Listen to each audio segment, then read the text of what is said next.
صل على محمد وآل محمد.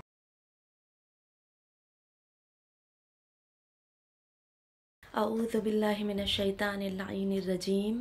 بسم اللہ الرحمن الرحیم. الحمد للہ رب العالمین. الصلاۃ والسلام علی اشرف الانبیاء والمرسلین سیدنا و نبینا و حبیب قلوبنا و طبیب نفوسنا مولانا ابی القاسم محمد. اللہم صل علی محمد وآل محمد وعجل فرجہم. فقد قال اللہ تعالی و تبارک فی کتابہ المبین و فرقان الحمید وہو اصدق الصادقین و قولہ الحق. بسم اللہ الرحمن الرحیم. هل يستوي الذین یعلمون والذین لا یعلمون. اللہم صل علی محمد وآل محمد وعجل فرجہم. محترم ناظرین، السلام علیکم ورحمۃ اللہ وبرکاتہ. آپ کی خدمت میں پھر حاضر ہوئی ہوں ایک دوسرے ٹاپک کے ساتھ کہ جس کا نام ہے دور حاضر میں علم دین کی ضرورت. اس سے پہلے کہ ہم علم دین کے بارے میں گفتگو کریں، خود علم کے بارے میں گفتگو کرنا ضروری ہے کہ انسان کی عقل بھی علم کے حصول کو، جاننے کو، سمجھنے کو، ان چیزوں کو باعث فضیلت سمجھتی ہے. یعنی کہ ایک وہ انسان کہ جس کا تعلق دین سے نہیں ہے، مذہب سے نہیں ہے، وہ بھی کہتا ہے کہ جس کے پاس علم ہے وہ برتری رکھتا ہے، فضیلت رکھتا ہے، اور جاہل کی نسبت سے اس کو ایک امتیاز حاصل ہے، برتری حاصل ہے. یعنی کہ دونوں کو برابر نہیں سمجھتا، دونوں انسانوں میں فرق کا قائل ہے. اسی طرح سے دین بھی، شریعت بھی. قرآن مجید کی یہ آیت کہ جس کو میں نے آپ کے سامنے جس کی تلاوت کی، سورہ زمر کی آیت نمبر 9 ہے کہ بہت ہی مشہور اور معروف آیت کہ جس میں پروردگار عالم ارشاد فرما رہا ہے کہ کیا عالم اور جاہل، کیا وہ جو جانتا ہے اور وہ جو نہیں جانتا، وہ دونوں برابر ہو سکتے ہیں؟ یعنی کہ اللہ نے یہاں پر سوال کیا ہے. تو جواب ہے نہیں، ایسا نہیں ہے. دونوں ایک دوسرے کے برابر نہیں ہو سکتے. جس طرح سے انسان جو صاحبان عقل ہیں وہ علم کی اہمیت کا اعتراف کرتے ہیں، علم کی فضیلت کا اعتراف کرتے ہیں، اسی طرح سے قرآن اور ائمہ معصومین علیہ السلام کی بہت کثرت کے ساتھ روایات ہیں علم کے بارے میں. اگر ہم مطالعہ کریں تو علم کے ریگارڈنگ، علم کے سلسلے میں بہت زیادہ تاکید کرتے ہوئے دکھائی دیتے ہیں.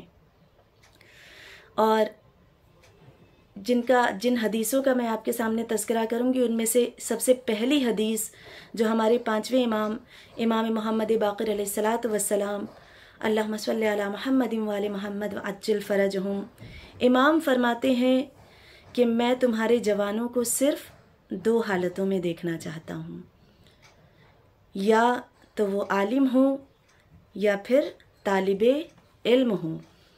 اگر وہ ایسا نہیں کریں گے تو کوتاہی کے مرتکب ہوں گے. جو کوتاہی کا مرتکب ہوتا ہے وہ خود کو ضائع کر دیتا ہے. اگر خود کو ضائع کر دیتا ہے تو گناہ گار ہوتا ہے. اگر گناہ گار ہوگا تو جہنم میں ٹھہرے گا. قسم ہے اس ذات کی کہ جس نے محمد مصطفیٰ صلی اللہ علیہ وآلہ وسلم کو برحق مبعوث فرمایا.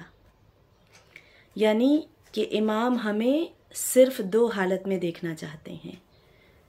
تو اس وجہ سے اب سوال یہ اٹھتا ہے کہ ہمیں علم دین حاصل کیوں کرنا ہے؟ تو امام کی اتنی سخت حدیث، اتنی سخت روایت جو علم کی اہمیت کو بیان کر رہی ہے، اس وجہ سے ہمیں علم دین حاصل کرنا ہے. اور پہلی حالت کو حاصل کیے بنا انسان دوسری حالت میں نہیں جا سکتا. یعنی کہ طالب علم بنے بغیر عالم بنا ہی نہیں جا سکتا. لہٰذا ایک دوسری حدیث کہ جو ہمارے چوتھے امام امام زین العابدین علیہ الصلاۃ والسلام اللہم صلی علی محمد وآل محمد وعجل فرجہم کہ امام سے یہ حدیث آئی ہے کہ جب بھی کوئی طالب علم، روایات میں ملتا ہے کہ جب بھی کوئی طالب علم آپ کے پاس آتا تو آپ اس سے فرماتے رسول خدا صلی اللہ علیہ وآلہ وسلم کی وصیت کو خوش آمدید۔ اس کے بعد فرماتے کہ جب کوئی طالب علم اپنے گھر سے نکلتا ہے تو جس خشک و تر پر قدم رکھتا ہے وہ زمین اپنے 7 طبقوں سمیت اس کے لیے تسبیح کرتی ہے۔ سبحان اللہ۔ ان حدیثوں سے یقیناً ہمیں علم حاصل کرنے کی اور بالخصوص علم دین حاصل کرنے کی کیا اہمیت ہے اس کا اندازہ ہو گیا ہوگا۔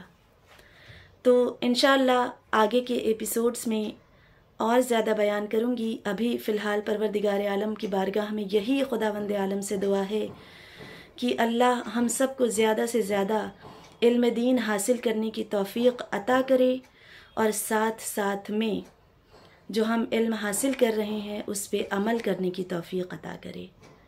اور دعاؤں کی دعا یہ کہ پروردگار عالم فرزند زہرا یوسف زہرا وارث زہرا کے ظہور میں تعجیل فرمائے، حضرت کو ہمارے نام اعمال سے راضی اور خوشنود فرمائے۔ ربنا تقبل منا انکا انت السمیع العلیم، اللہم صلی علی محمد وآل محمد وعجل فرجہم۔